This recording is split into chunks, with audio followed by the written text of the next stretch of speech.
Speaking of the heat, amid all these triple-digit days, the work does not stop for construction workers, tradesmen, utility workers.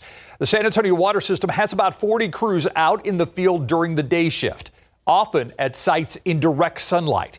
So Garrett Berger tells us the utility has added some new tools to try to keep their crews cool. They may work with water all day, but the job sites for SAWS crews are anything but cool. You're adding 30 degrees to them when they're working the asphalt and there's no shade. So since about the end of June, the utility has used 4 portable HVAC units powered by diesel generators.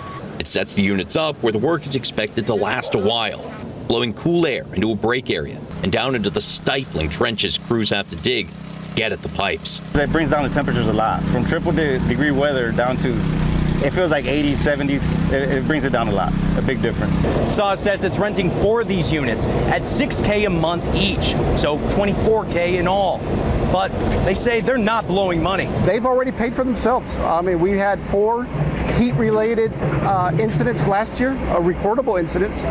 We've had 0 this year so far. SAWS is looking at expanding their use into August, too, and whether it has enough of the units on hand. I think that we can easily expand it, possibly double it. Good news for the crews who seem to think the new units are pretty cool. Nothing but good feedback on it, and it seems like they like it. I mean, I wish I had this back in my days, but it is what it is now. Garrett Berger, KSAT 12 News.